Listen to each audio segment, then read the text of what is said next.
I will pray for you, but if you get on my nerve, I will cuss you smooth out. My mouth ain't under control yet, and I can throw these hands. And let me tell you something, if I get my hands on you, I promise you, you gonna know you've been in a fight. But I'm trying not to go there because I'm in transition.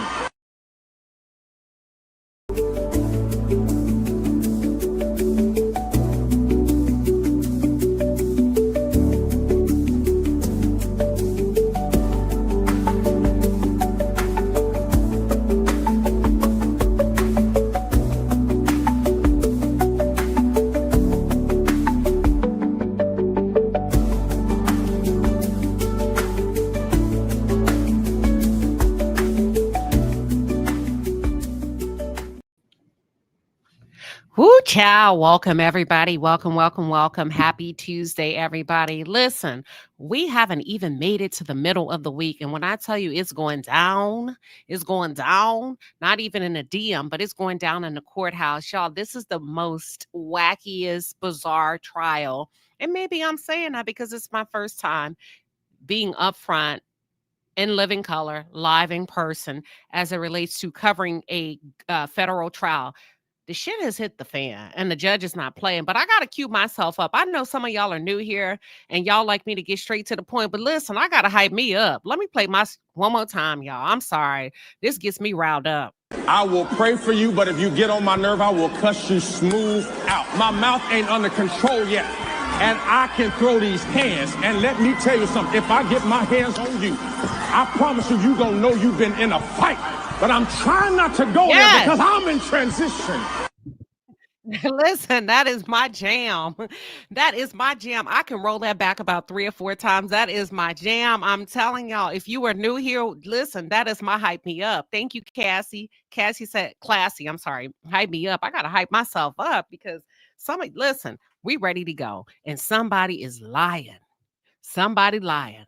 And the judge know. And I feel like the judge was offended. But let me ask you all something before I get into the thick of it. I'm going to just break it down. And a huge portion of my commentary today, I want to focus on the jurors. I know people are going to be talking about Cassie and STDs today and $47,000 worth of damage that Diddy and Cassie did to a hotel room and did. Yes, they did, y'all. Tow that damn room up. Now, it ain't that much freak in the world. What the hell was y'all doing? Well, your cleanup bill was $47,000. I'm going to talk about all that. I'm just not going to do it today.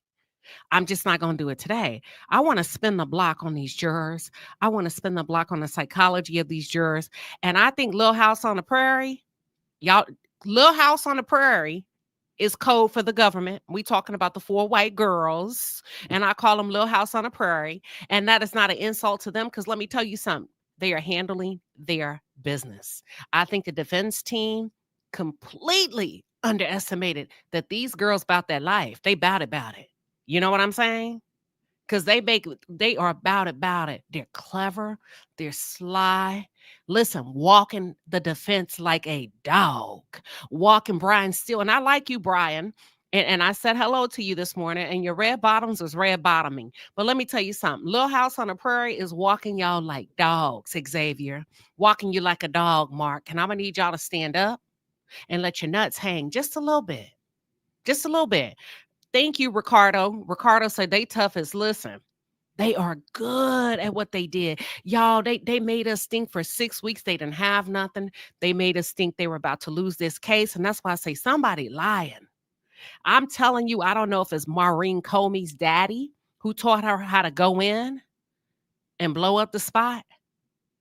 But listen, you got to give these women a round of applause. I hate to, but you got to recognize when somebody is good.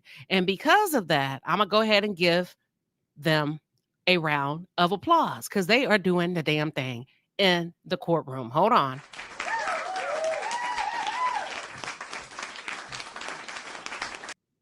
Because we ain't no haters over here, right? We said we going to try to remain in the middle. If somebody did good, we going to bow. You did good today. If it's the defense, you did a good job. If it's the prosecutor, you did a good job. Just fine. Say, I don't see it. I do. Here's the problem, Jess. We see what we want to see. Ooh, we see what we want to see. Am I right, y'all? It depends on what you're looking for. If you're looking for fairness, you can kind of give a nod to both sides. If you're looking for a bias, you can say, nah. If you're overextending yourself to Diddy, you can say, I don't see it.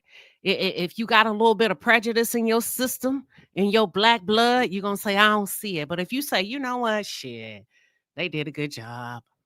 I'm gonna go ahead and give it to them girls. They cooking, they roasting. And I call them Little House on the Prairie, like Laura Ingalls, because they ain't doing no extra with the outfits. They ain't doing no extra with the colors. They ain't doing no extra with the suits, the shoes. And I wonder if it's a psychology to this. I said, this has to be a psychology to it. Somebody then set them girls down and say, make sure they never see you coming. Make sure they never see you coming. They're coming with Brian Steele. They're coming with Mark Agnafilio. They're coming with Shapiro. They're coming with Nicole. They're coming with all this. Sit tight, relax. Make sure they never see you coming. And because of that, even the judge don't even know who's lying. Even the judge doesn't know who's lying. And that's what we're going to focus on today. We're going to get into the entertainment piece and the free costs, but we just going to do that a different day. Is that okay? Can we kind of pivot here and talk about the psychology of the jury, the psychology of the government, and also what the defense needs to do and what the jurors did today and how they responded? When I tell you I took some hell of a notes, I want to talk about it. Because, baby, they are picking those jurors off one by one by one. And I do believe that is the gag order that was violated. That was the gag order. I do strongly believe that was violated because the judge didn't want you and you and you and you and me to know that the government was picking those mofos off one by one. That is a private conversation that the judge had between the defense and the prosecution. And he want to know, how in the hell did we get here? How in the hell did we get here that a major media outlet would know what the hell we talked about? Now, y'all not finna do me like Diddy did with these freak offs and record everybody when I told y'all's asses not to say nothing. And you done took your behind out here, one of you, and they so good, y'all, the judge don't even know which one. I think it's, let me ask you something. Oh, not off, Linda. Linda said, wow, another juror off? No. But if you were here yesterday in my live, y'all got to catch up. I hone in on the psychological and the behavioral traits of the Black experience. What I began to introduce to you all yesterday was the phrase in psychology. It's called socialization. Let me type it in. Help me out, Mod. Socialization. That's where you begin to socialize your next move before you make it. You don't make a move until you socialize it. Therefore, when you make the move, you can say, I told you that I had a problem with juror number 7. Yeah, but you didn't tell me you wanted him off, but I told you that he was doing this or she was doing that. It's called socializing it, kind of putting it out there just a little bit. Thank you, Bobby's Law. Thank you. I'm going to go ahead and highlight that. And yesterday we ran down the fact that you got to watch them girls. The Little House on the Prairie, they are so good. And what they're doing is they're socializing their problems and they're pretending to play coy and they're pretending to play nice. And then they come back with a huge demand. We want juror number 6 gone. We got a problem with juror number 7. And the judge did not want that issue to see the light of day because I strongly believe that would substantiate and or bring negative attention to the fact that the government seems to be having problems or issue with people of color. And that's the same argument that Xavier Donaldson stood up and argued on Friday. Wait a minute, hold up. See, I didn't know why Xavier was going so hard in the paint because he knew what we didn't know, but he couldn't say it, but he put like bits and pieces out there. And you remember last night we talked about, now, why in the hell would you stand up in that courtroom and argue racism over one juror? It just didn't make any sense, right? Thank you, Agnes. It didn't make any sense. Well, it does today. Now that the judge came in this morning pissed off, threatening both the defense and the prosecution. When I tell you it took the judge about 4 hours to shake that off, has somebody ever pissed you off so bad? And typically you don't get out of character, but it take you a little bit of while to reset, to shake it off. And although you try, it's still on you, it's still in your spirit, facial expressions. You don't feel like talking. That's what it was given. Judge didn't even smile when the jurors would come in and out. And typically he's very kind. He's very nice, at least to them, right? He couldn't even shake it because I feel that he felt betrayed. And they are so good at it. He don't know who lying. And that's why I feel like his little house on the prairie, aka the government, that's lying. Now, before I get into the thick of it, let me ask you, okay, why you feel like they're not? This is my perspective. Oh, y'all didn't know that? Well, welcome to the palace. For those of you that are new to the channel, welcome to the palace. I am Queen Sheba. I cover a variety of hot topics specific to what? Reality television. But most importantly, I hone in on the psychological and the behavioral traits of the Black experience. So listen, it is my perspective. You hit the nail on the head. I just told you what the defense is saying. But it is my perspective. It is what's happening. They are cherry picking. I mean, what else would you call it? And I'm just trying to, I think that's a great argument that you present. But yeah, that's what I'm taking away from it. They are cherry picking, but they're socializing it first before they do it. And if you understand the psychology of what's happening between the races, the genders, and also the legal moves, the chess moves that are being made, now I got a little bit more understanding. Not saying that I agree with it now, hold on. But I have a little bit more understanding why the defense was going so hard in the paint regarding racism. Last Friday. I didn't understand it then because I didn't have all of the information that I have now, which is why I come back and I give it to you for you to make an informed decision. That's it. That's all. But you can't. Okay, Elise, let me drop the link. We ain't finna do this now. I'm going to drop the link real quick just for you. Come on up here. And then I'm going to get into it. Don't nobody else click that link. Don't nobody else click that link. That's for Elise. Come on up here, Elise. Because I feel like it's better if we have a conversation. It's going to be hard for me to keep up with you in the chat. Nobody else clicked the link but Elise. I'm going to give her a little bit of time. Are y'all okay with that? Are y'all okay with that? Because you present a strong argument. And maybe you're there. Do you work for the press? Maybe you know something I don't know. And maybe that's what the judge is trying to hone in on. Oh, you got not T. I need Elise to come up. Y'all, if you're not Elise, don't click the link. Elise, are you up? Is that you backstage? Give me a yes or a no. If that's you, am I backstage, Elise? I need you to give me a yes or no. T, if you're not Elise, I need you to drop down. T. Just type in it. Okay. All right. Let me just do a mic check. Mic check. Is this Elise? Mic check. Mic check. You got the floor. Is this Elise? We can't hear you. Going once. Going twice. I can't hear you. Try one more time. I'm going to kick you out the studio. Just come back. Come back. All right. So Elise is going hard in the paint, and that caught my attention because typically most people want to get like a kind of let me go in and then they make an informed decision. But listen, yeah, they're cherry picking.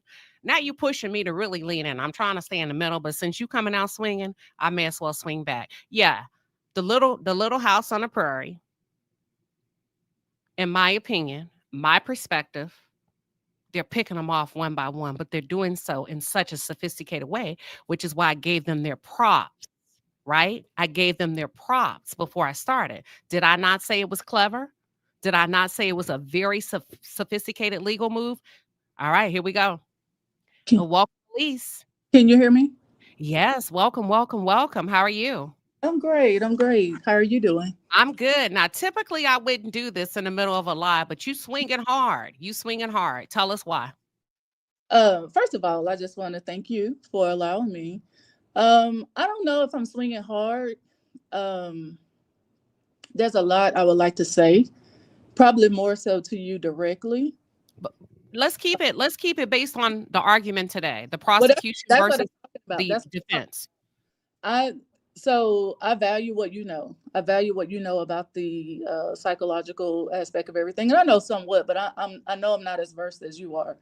But when it comes to this other stuff, I kind of know some things, and so that's why I'm kind of saying what I'm saying. When it comes to federal judges, we have to think of them a little bit different than some typical judges. Also, with prosecution, with federal cases, you have to think of them a little bit differently than state prosecutors, because here's the thing: they're not elected. Oh, go ahead. Your sound went out. You said they're not elected, but let's Can you back hear, up if you can. can you hear me? Let me ask you this, because you're talking about this morning's live, and I thank you for the clarification. But as it relates to the cherry picking, you said you don't feel like the government is cherry picking, like picking off the jurors one by one. Give us more about your thoughts and why you feel that way. Okay, I'm gonna try to sum this up quickly, but I have to say kind of this a little bit with prosecution as well. With prosecutors are not brought cases to earn an income, unlike defense. Defense are paid based on this case. Those prosecutors are going to earn what they earn no matter what. They work directly for the United States. Their salary will not change based on this case or nothing. So they really don't have any stakes or claims in this other than to protect their reputation of their conviction rate.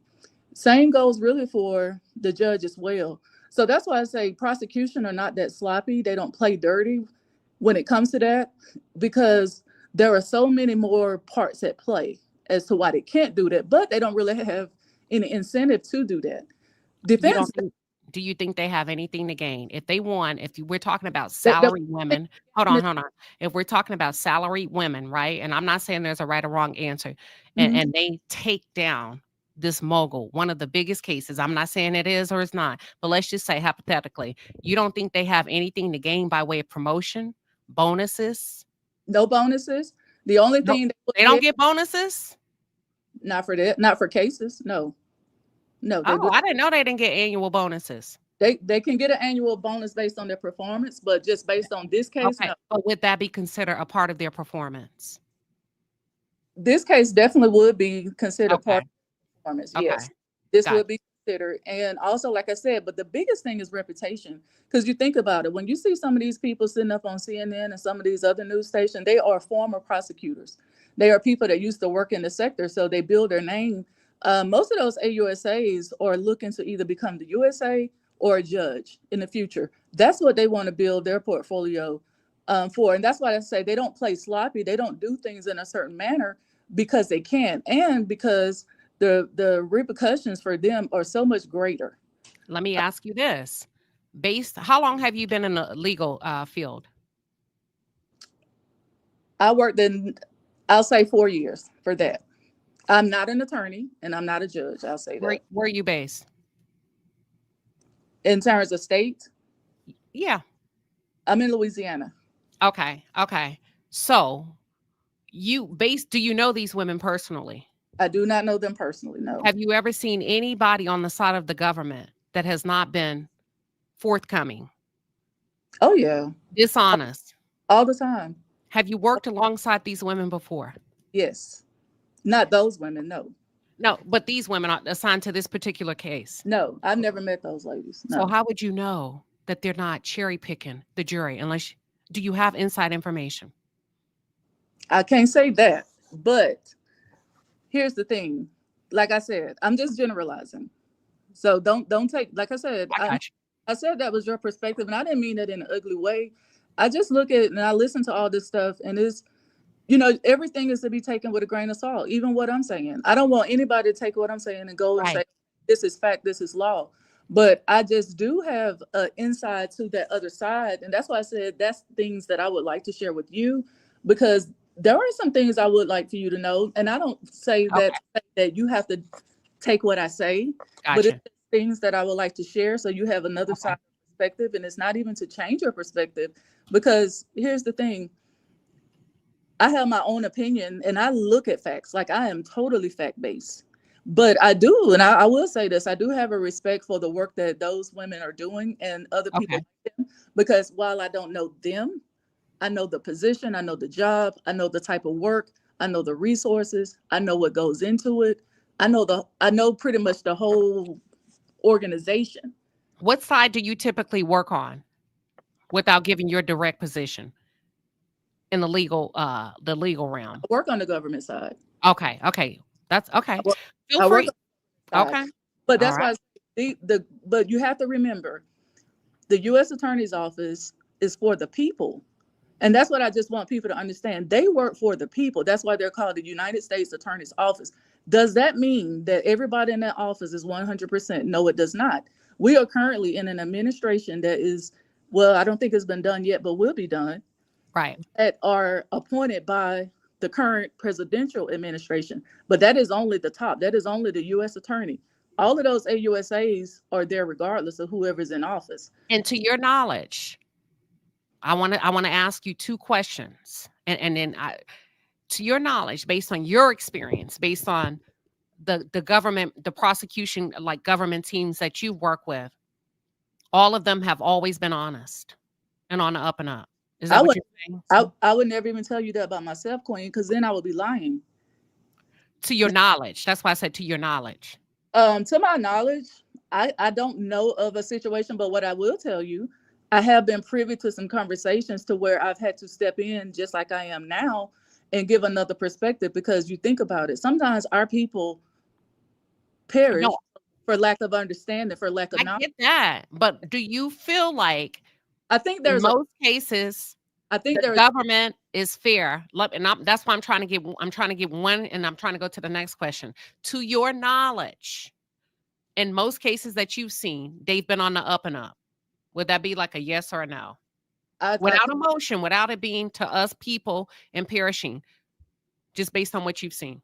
I couldn't tell you that, Queen, honestly, because like I said, I would be foolish to believe the answer is yes. I would be foolish to believe the answer is yes, even though I can't tell you that. I would be foolish. I know there's a bias. I've heard the bias before.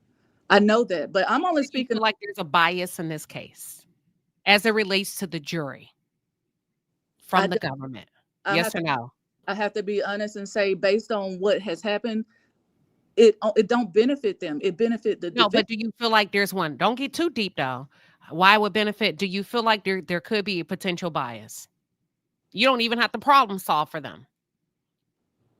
I honestly can't say without looking to see who's there. I'm not there. But what I'm saying is based on the information that I do know, and I only know based on what has been reported from people like you, from what has been leaked and what has been stated, that would not be anything that would support prosecution, because it's my understanding that prosecution wanted the person gone. Defense did not want the person gone. It does not. About juror numbers, like picking them. There's more than one. That's why the judge is. Hold on. That's why the judge is pissed off, because see, that's what I was saying. I felt like you were taking an affirmative position when the judge hadn't even taken one, because he couldn't determine who was lying. So he threatened both sides, and he's actually confiscating their phones to get to the bottom of it, because he don't even know. That's what I was asking you. How do you know for sure that they're not? He does know, but let me say why I said what I said.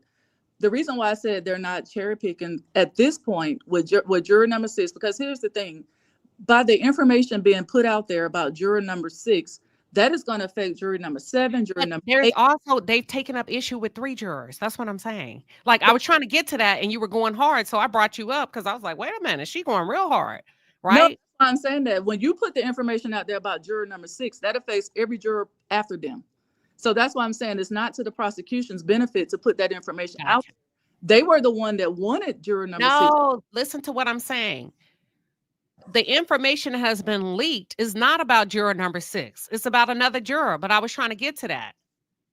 Well, let me just say this about any juror. At this point, by putting the defense right now wants to get the public in an uproar about any of these jurors being gone at this point, because for people on the outside like myself looking in that can't see who's on the jury, to see what color they are and to see what ethnic makeup, there's an uproar now that is being presented now to people like myself. Let me ask you, how do you know if the judge doesn't know?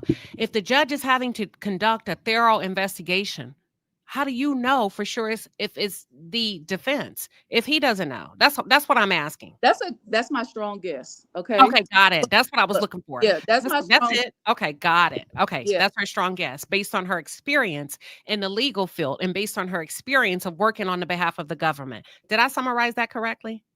you did. You Okay. did. That's my guess. That's why I said Okay. I'm saying with a grain of salt. So if I Okay. think I'm going strong, I just like to present another side. And like I said, I don't know. Inbox me. These people could be biased as all get out. They could be. But Okay, I got you. I got to get back to the show though. But you have been an excellent, excellent sport. And thank you. Inbox me. I would love to hear what you think. Thank you. Thank you. Have a great day. You too. Thank you, Elise. That was Alicia. She came up. She answered the call. It takes a lot of guts to do that. She was kind. She showed her she gave us her perspective based on her years, many years of working with the government. That's it. I just had to do that. I've never done it before. And like I told Elise, the only reason why, because it seemed very affirmative, as if it was and I was like, wait a minute, hold on.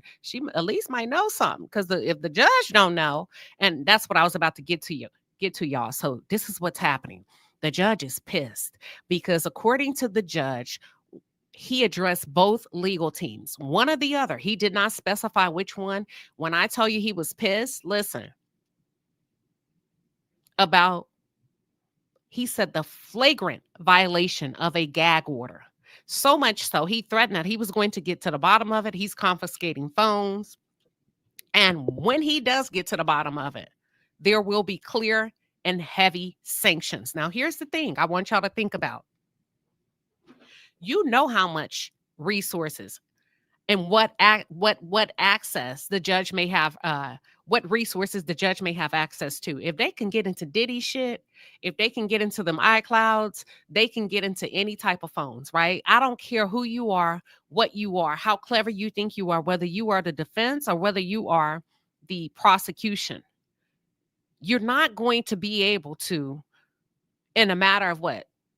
If he said it this morning at 8:30, you're not going to be able to erase every single trace, even if you have a burner, right? You're not going to be able to get in there and erase every single trace. So the judge made us go. We got out of court a little bit early today. He made them stay. I don't know what's going to happen in the morning, but I kind of feel like whomever violated the clear order by the judge, which was a private conversation between the judge and both parties of the legal teams, the defense and the prosecution. Listen, this should have never seen the light of day. So my question is, somebody lying. Who do you think it is? Some of you are saying it's the defense. Some of you saying it's the prosecution. Somebody is lying. Who would be the best liar? Who would be unable to escape suspicion? That's all I'm saying. Because he's got to get to the bottom of it. And at first I thought, yeah, the defense. To me, the defense. And I was looking at some of your comments, and some of y'all say, heck yes, it's the defense team. Queen, they've been pushing for mistrial since day one. They don't let up. And I thought, but that would be the perfect setup, right? That would be the perfect setup, because what I can do is leak a little. How you know that? How do you all know for a fact? We assume that TMZ is in the defense's pocket, but how do you know TMZ ain't playing both sides? I'm just asking. How do we know? And we don't even know if it's TMZ. Let's just say allegedly, because we don't want to. How do we know that these media outlets ain't playing both sides? Would you? Would you play both sides if you had the ability to have access to everybody? Or would you pick a side? That's the first thing. And if it is a leak, if there has been a violation of the gag order, and I'm going to ride with the judge because the judge said it is. Y'all are saying no sound. Can y'all hear me? Give me a 1 real quick so I can stay on track.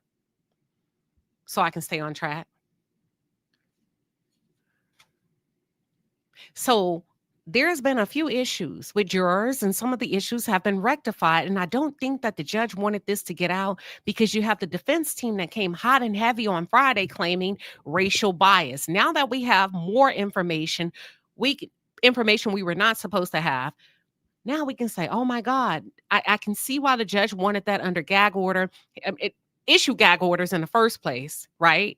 And did not want the conversations about the jurors that the government was having issues with to be leaked to the public. Yet here we are today, because it can give the appearance of bias, racial bias, and it could implicate that. It would have a negative impact on the trial. It could be very intimidating to minority jurors, especially if you have a hard time with them responding to summons, right? So here's a good argument that somebody presented. They're saying that the gentleman, juror number 6, lied about his place of residence. Well, the state of New York sent the summons to his home. So obviously, whatever's in the system would indicate that that's his home, right? So he responded. He came to court. Now he's gone because they have a question about his transparency. I'm not saying he lied or he didn't lie. The problem is the judge did not want to have more of an extensive conversation because he said it would be deemed inappropriate, because they had already had conversations with the juror, a little bit about his domicile, but also about other things, right? And what the consensus seems to be is that this was a clear, and neither side is confirming nor denying, but many feel like this was a clear vote for Diddy. Now, let me tell you something. I'm going to get into the thick of it. The other day, as I'm reading the jurors, I'm sitting there, I'm noticing who has connections, who don't, who seems to be independent. The juror that was excused, removed, I counted 3 people that I felt like he had a connection with. And I said, that's 4 votes. That's 4 votes for Diddy, period. This is can I keep it real with y'all? I feel like I'm beating around the bush. I identified, let me just keep it real, because I feel like I'm playing with y'all. Here's the real truth. I'm sitting in the courthouse and I need to identify the alpha males. I was able to identify the alpha males in week 2. I identified 1 white alpha male and I identified 1 black alpha male, both males. And I said, okay, I can count that, and I don't want to be too descriptive. There's an alpha male. There's an alpha male. And this alpha male seems to have influence over 3 people. This alpha male seems to have influence over 3 people. That's what I counted. I never expressed that verbally because I wasn't sure. And I sat back and I watched. Now that I'm looking at it and I'm taking everything in, I say, shit, that's brilliant. That's brilliant on the behalf of the government, because they're seeing what I'm seeing. I'm going to pick off the dominant alpha male on this side that has the potential to influence 1, 2, 3. That's 1 vote down. And today, as I honed in, I said, I knew I was right.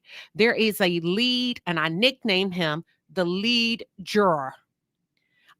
I nicknamed him the lead. I said, oh, I was right. Watch this. The white alpha male takes very good care of grandma.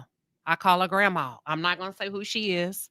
I call her grandma. When she's uncomfortable, she turns to look at him. Today, she got so uncomfortable, listened to the freak off. She turned to look at him. You know what he did? He leaned his body all the way back into her. That's a sign of protectiveness, covering.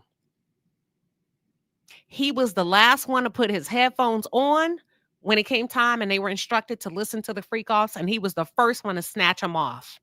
And I began to watch him and take notes. Now, I'm not creating a negative about him. I said, oh, he's a leader.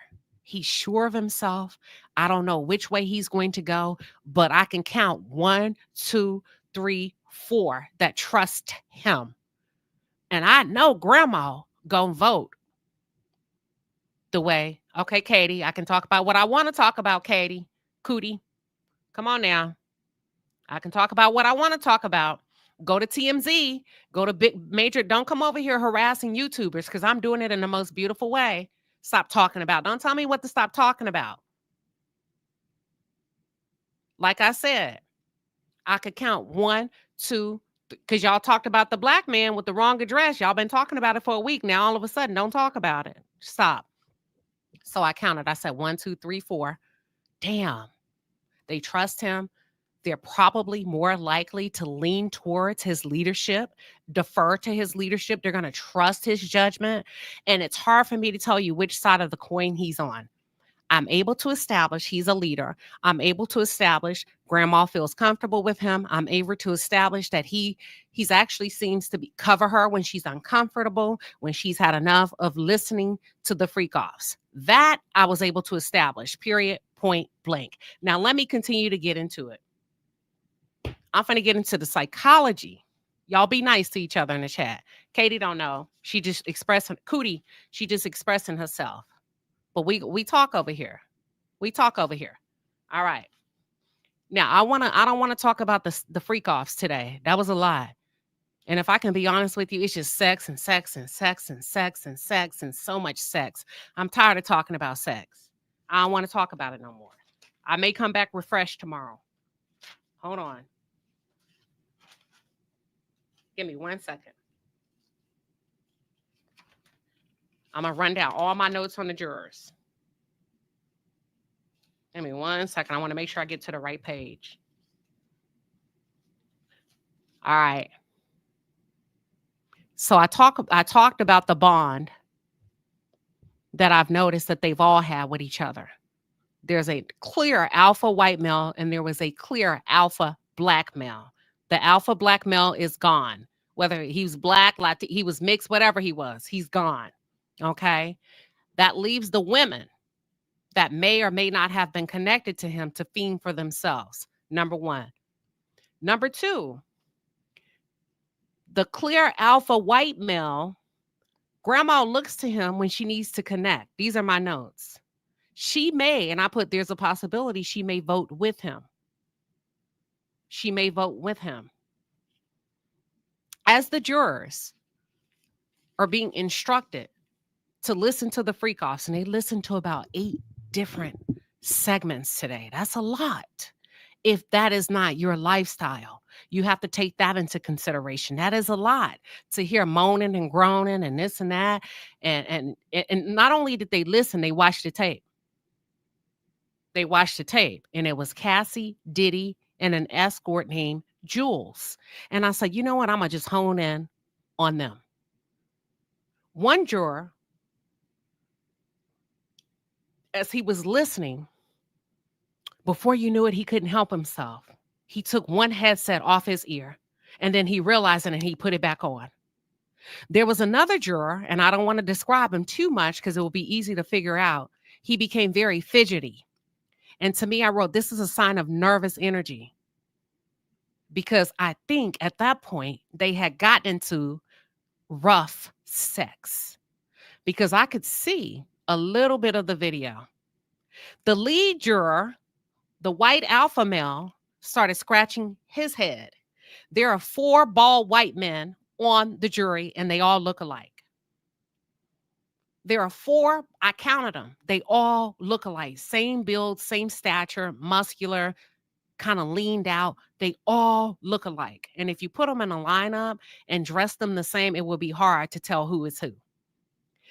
The lead alpha white male started getting fidgety, and he almost pulled off the headsets. And I noted in my personal notes, I said, that was instinctive. I'm done. I don't want to do no more. And then he scratched the back of his head. And then I listened to the person, or I looked to the person that I share notes with. He said, they're doing 2-on-1. I said, okay. The other man that I talked about that I don't want to describe raised his pen to his face. See, when you think about nervous energy, you got to do something with that when you're feeling uncomfortable. You can't walk out. In the real world, you can walk out, right? So we got pins to faces. We got scratching of the heads, taking off the headphones, putting it back on. Yeah, there was 2-on-1. Mm-hmm. And then there was a juror, another juror, that actually leaned in for a better look and started to make notes.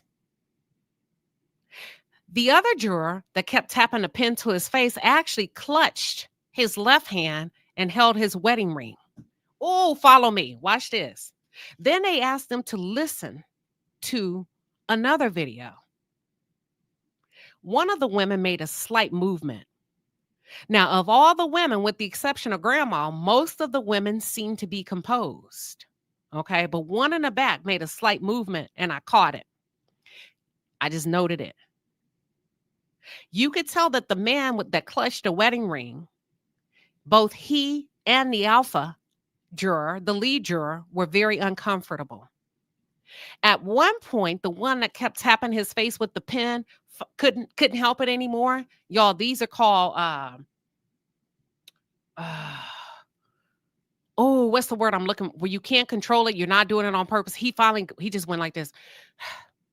It was real quick. He exhaled. He continued to constantly shift his body. Finally, I started watching the lead juror. I said, I'm gonna watch the lead juror. So the lead juror actually started to yank his headsets off, and that's how I knew they were at the end of the freak off segment of what they wanted them to listen to based on his behavior. His lips were pursed. He would change his facial expression and tip involuntary. Thank you. Let's put the involuntary movements. And that's how I knew they were at the end, because he would be the first one to take off the headsets and the last one to put them on. Involuntary movements. Thank y'all for helping me out. All right. And I wrote, my note was, he's not sure how to channel his energy. He's uncomfortable. There was also another juror seated in a different position that began to tap his pen from hand to hand very nervously. Okay. I made a note. At one point, there was such a delay with the lead juror putting the headphones on. I said, now he's becoming resistant. This was about the fourth tape in, right? The fourth segment, the fifth segment. He went along to get along, and I think he tapped out because I said, oh, now he's being resistant. There's a huge delay, not to be confused with not wanting to help the case. He just can't take anymore, right? I said, he's over it.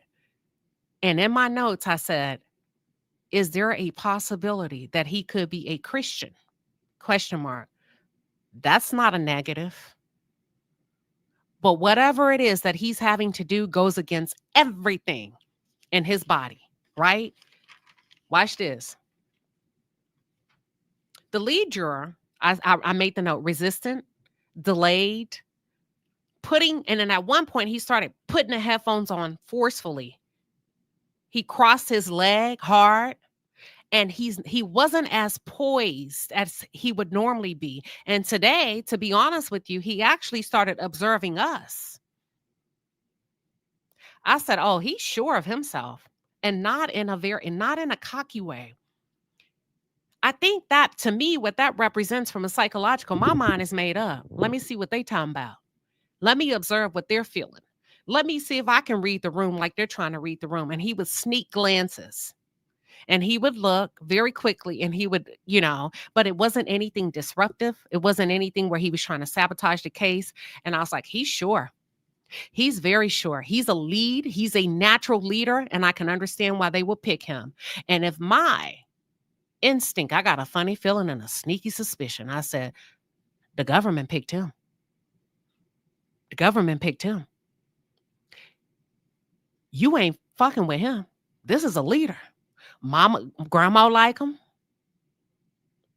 The other boys probably gonna fall in line behind him. You've already eliminated the other alpha male. Oh, he gonna step up and lean in, and he ain't got to say a word, because if his energy is so poised and so sure in the room, and I'm picking up on it, and I'm like, all right, I see you, bro.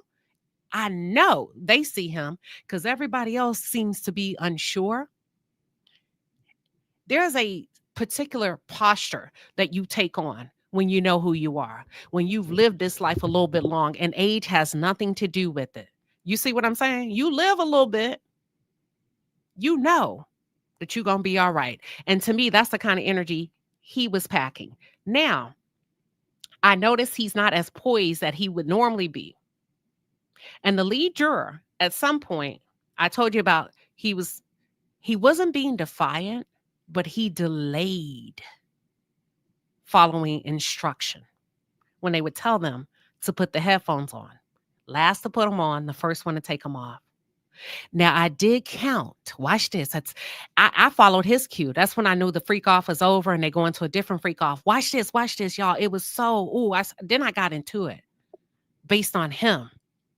And I would notice the rest of them he would take them on and off, on and off. That represents, in my opinion, he's uncomfortable. But I counted 7 jurors that actually left their headphones on when they recognized that another tape was coming. And this is the note I made. They're becoming more comfortable listening. They're not trying to disconnect psychologically, subliminally, subconsciously from this. That's the goal. Okay. They're not even taking their headphones off anymore. They're leaving them on, anticipating the next video. Whereas he don't give a damn. He taking them hoes off and putting them back on, right? And then they got to a timestamp in the video. I think it was 19 minutes and 8 seconds that they said, please start the video at the 19-minute and 8-second mark, and please play it to the 19-minute and 43-second mark. This is where I believe, based on my view, that Cassie was actually performing oral on the male escort. And this is where I noted that most of the women, with the exception of Granny, was able to maintain their composure.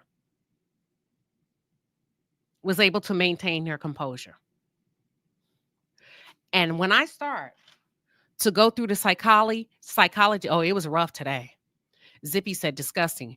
It was rough today. You had 2-on-1 action. And at one point, one of the marshals actually had to say, address the court, we can hear the sounds. See, we were not allowed to listen to that and or see it.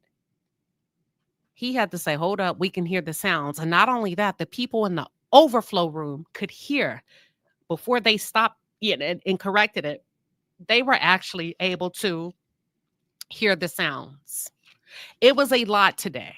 It was a lot for the jurors. It was a lot for some of us that were seated in the courtroom. But I think the reason why the defense took that route is because they were able to prove that everybody can be biased. Now, the government did an excellent job of executing strategy as it relates to the RICO. They did. I have to be fair. They did, whether you want it to happen that way or not. But then the defense came back and they were able to clean up some of that. And they had to go there. Let me tell you why. Because what it did is it implicated Cassie and her assertiveness and her aggressiveness in some of these activities. So not only did the defense say, okay, that may be true, but did you or did you not leave out these phone calls? Yes, I did. Did you or did you not leave out these text messages?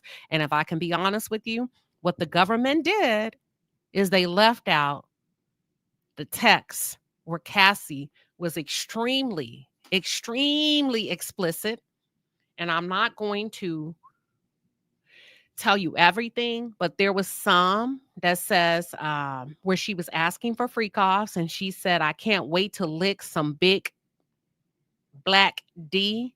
I can't wait to lick some D from the bottom to the top. And the government conveniently left that out of the evidence, the evidence charts, right? They didn't hone in on that. And what I'm telling you is the defense had to, at that point, go a little bit low, right? To say, hold up, you're leaving shit out.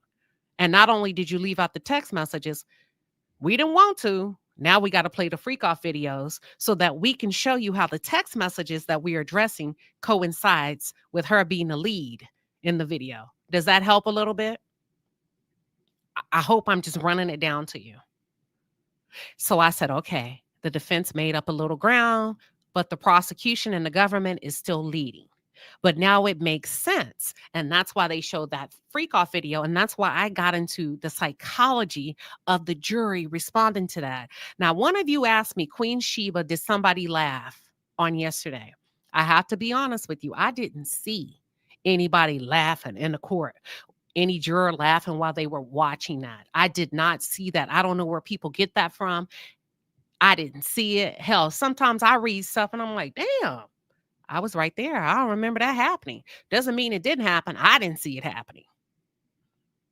I didn't see it happening. And then you have to ask yourself, who would be foolish enough to bust out laughing? And then the government didn't dismiss them after they laughed? Does that make sense to you? Here's the rule. It has to make sense.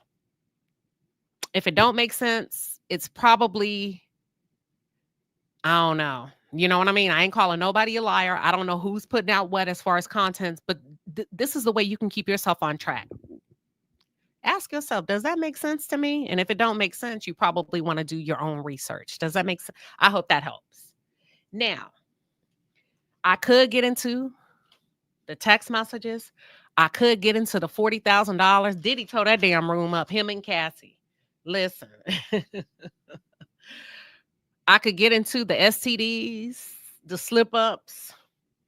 I can get into all of that. I don't want to get into that today. Diddy was high. Yes, he was high.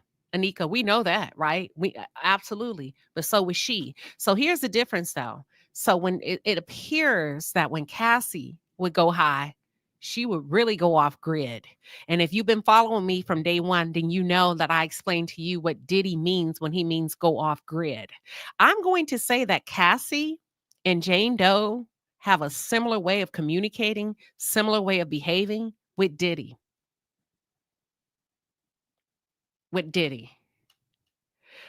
T Royal says how on drugs are high. Okay, so let me break it down. When they would get high, Diddy would take ecstasy and Molly. Cassie's drug of choice was Percocets. Cassie, unfortunately, I have to say it has a very filthy mouth. That doesn't mean that anybody's innocent or guilty. Very filthy mouth. And you see how I'm still kind of windmilling for her as a woman? Ain't that crazy? How women kind of have a natural built-in bias for each other? Because I told you everything the men said, but I'm kind of holding back when it comes to what she said. Because she has been a perfect victim. We did see her get attacked. We did see the domestic violence happen on tape. That's horrible. That's horrible. Diddy should have been charged with domestic violence because I can honestly say, good for you, Cassie. Shit, get your $10 million from the Intercontinental Hotel because it don't matter a damn whether I say call the police or not as a woman. The fact that that shit happened in the hotel, you should have called the police. There's protocols and procedures that entities must follow. And the day they decide to prioritize him and his celebrity status over her is where they went wrong. You must maintain your integrity as an entity, no matter who checks into those rooms. And as a result, that was a very expensive lesson for the Intercontinental Hotel. Do y'all get what I'm saying? So I got to be fair. But that's domestic violence. That is clear. That is concise. He should have been hit in that instance with domestic violence. And let me tell you something. This is where the RICO comes into place because they do have text messages that they outlined today by the special agent of one of the assistant instructing everybody in the group chat not to talk to the police. See, the police was still called. But by that time, let me tell you, it was so fucking crazy that day at that hotel. Excuse my language. I do curse over here. Y'all, I am not Mother Teresa. And the only reason why I'm saying that, because some of you say, oh, you curse. I do. I'm grown. Sometimes I do. Not a lot, but I do. Listen, let me tell you about that day. You know that the domestic violence occurred. We know that, but we don't know what else happened. Diddy was so high.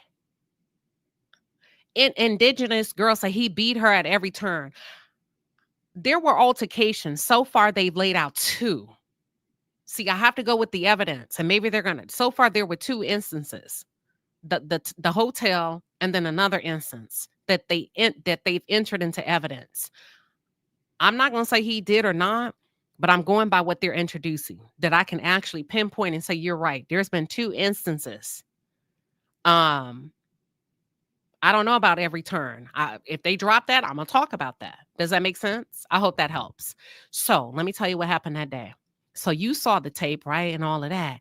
But what you didn't know that happened. Oh, they laid out 3. I must have missed one. See, I missed one. What was the other one? I know 2. I know 2 for sure that I can recall. And I made notes on, but I could have missed the 3rd one because I was not there. the first 2 weeks of the trial. Oh, Capricorn introduced the third. Okay, thank you. That week I wasn't there. Okay, there we go. We got the third one. So there's been 3 that's documented. Okay, there we go. Thank y'all. There we go. We're working together now. We got 3. Hey, 1 is too much to be putting your damn hands on me. You get what I'm saying? So anywho, after that happened, right? So we see the tape, we see Cassie, we see the hotel, security going back and forth. What happened is, I'm gonna just run it down to you real quick. Cassie ended up leaving. Diddy was high out of his fucking mind that he became a nuisance to the neighbors. That means the people in the rooms around him, that they were threatening to call the police. And at one point, he's calling Cassie back to back to back to back. Pick up the phone, pick up the phone.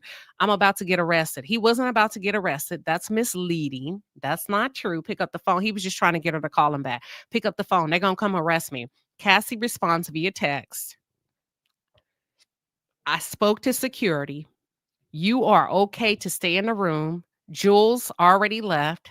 You're okay to stay there as long as you don't bother the neighbors and the other guest. But if you do, basically, they're going to call the police on you. The police does end up being called, but not right then and there. At one point, Diddy's team was scrambling to try to get to him. Because Cassie wasn't responding. This is where D-Rock gets introduced into the evidence. And this is why I say clear, concise RICO. You got D-Rock, you got somebody named Megan, you got somebody, you got KK, Morano, you got all these people that are texting Cassie, calling Cassie, trying to coerce Cassie to talk to him. See, you can't do that. Coercion. After he just hit her like that. Why does she need to go talk to him just for 5 minutes? You get what I'm saying? That's what I'm saying, the RICO. They didn't know where he was. He wasn't responding to them. They were like, what room is he in? What room? D-Rock was like, is he at the house? Where he at? KK's like, I'm on my way. Just tell me what room he in. Finally, they got to him in the right time before the police did. They got him home. They're texting to each other. He's home safe. There's an assistant that sends out this text message instructing everybody, watch this, to not talk to the police officer. Clearly states, be careful. I don't think anybody should talk to her. Actually, it wasn't the police. I think it was a detective, because she's listening very closely. And if anybody says the wrong thing, they're going to charge him with domestic violence. That's a clear obstruction of justice, y'all. And the fact that the assistant, and they introduced the evidence of the assistant instructing everybody, that establishes what? The enterprise connected to the RICO. So when I say they got him, they do. They do. The defense did their best to clean it up. But see, I hear you true to it. Says it's too petty. The government is petty. True to it says it's too petty for a RICO. No, look up I get what you're saying if it's just me and you at a barbecue talking, right? But under the law, it's a technicality that I can lock you up on. There's clear obstruction of justice. There's clear instructions being made. People are being told not to talk to law enforcement. And not only that, you have to pay $47,000 to clean that room up. What could have possibly been happening? They established that Diddy had 9 accounts, y'all, at Signature Bank. Diddy paid millions for freak offs. Millions of dollars for freak offs. Sometimes a tab would be as high as what? $100,000, $200,000, $47,000 in damages. Did you eat the damn wall? I can only imagine what happened. $47,000. Was you eating a wall? Damn. Did you cut out the bathtub? Hold on. Somebody said, Queen, no, it's reaching. I understand what y'all are saying. A lot of you feel like the government is reaching, but it is what it is. And that's why we're in the court today. You get what I'm saying? We're there, whether you want to be or not, whether I believe, whatever you believe, we are there. And he is going to, it looks like he's going to get some jail time. They've established KK, Davis, and everybody else has received immunity. You don't need immunity if you haven't committed a crime. Crimes have been committed. They have been. And I'm just sharing with you today the jury's reaction to all of this. It was a lot. It was a very heavy day. Listen, y'all laughing because I said, did you cut out the tub and eat the wall? Because listen, what, $47,000 of damages? Come on now. We gonna get into the rest of the nasty stuff at a different date. I just don't feel like covering that today. There's a lot of content creators that do a really good job of covering that. I wanted to talk about something else. I wanted to talk about the jurors, their reactions. Now, based on everything that I've shared with you, do you feel like this is in favor? Is this for Diddy or against Diddy? Based on what we talked about, the reaction and the responses of the jury, the moves that are being made on the behalf of the government, and the defense that's being stood up on the side of Diddy's legal team. Where can they go from here? Is there anywhere to go? Or should they all prepare for deliberations? Most of you are saying you feel like it's against Diddy. Is it based on the last 2 days of testimony? Thank you, Shelby. I see you. Okay, that's a good. Okay, T Live say, I'm waiting to see what the defense puts on. You know what? They may be able to make up ground. You never know. And I'll be watching the jury. I hope you enjoyed today's conversation. I want to try to keep it to an hour. Okay, Akire says they overcharged him because they knew he wouldn't contest. Now, let me ask you this, Akire. Do you, between me and you, if we was at happy hour, what would you say based on my question? Do you feel like that was a arrogant position for him to take by not contesting? Do you feel like his arrogance and his bravado got the best of him? I'm going to wait for your response, and then we're going to get on up out of here. We're going to get up out of here. I'm waiting on Akire. Chrysalis feels like he's doomed. Too Blessed for You said they're against him. Zippy says, and those damages are relative to what has been revealed. Let's not forget he had freak offs out of the country, everywhere, child, before these girls came along. Everywhere. Okay, that's true, Special K. Special K says it's bigger fish behind all of this. He earned his money to work hard, play hard. Still look like bitter Betties because no one wasn't doing what they were doing for $1. Let me just say this. Had Diddy... the worst thing you can do, let's forget freak offs. Write this down. The worst thing you can do is give people money for nothing. Once you have been identified, even in everyday life, as a source of money, you're in trouble. Because they're going to come back and back and back and back and back and back. The worst thing you can do is give people money for nothing. Yasmin says, love your perspective. Keep doing you. You really get it. I try. Once you establish yourself, even in your family, whether it's $20, $50, $15,000, once they know they can come to you for money, it ain't fun no more.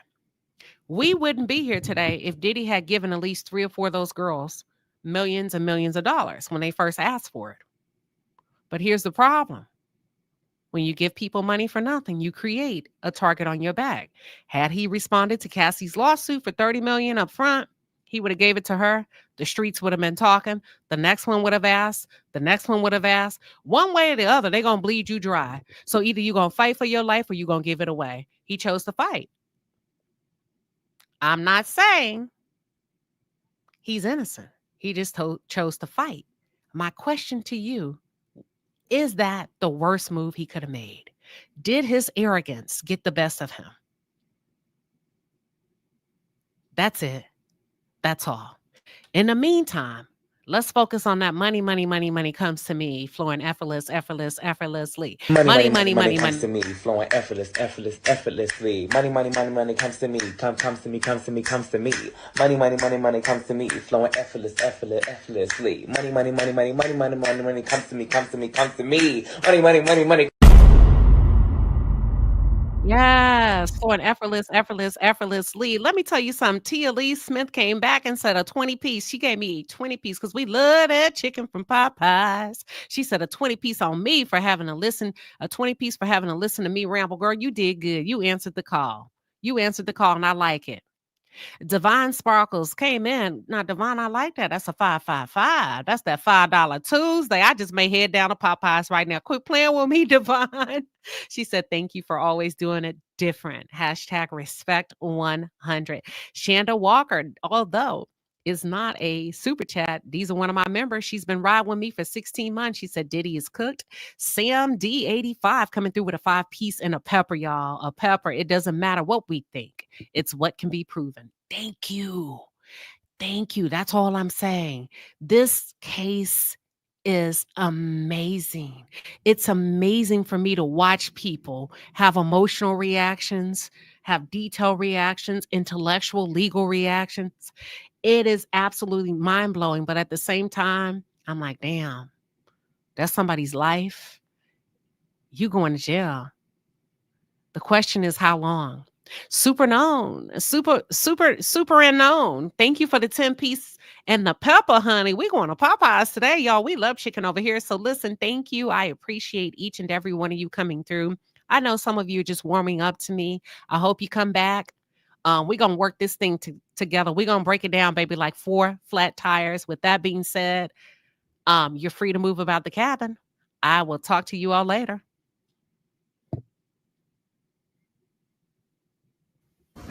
You wanna argue.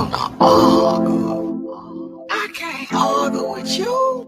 You mad. I can't argue with you. No. Look at you. Look at you. You mad. Look at you. You big mad. I'm happy.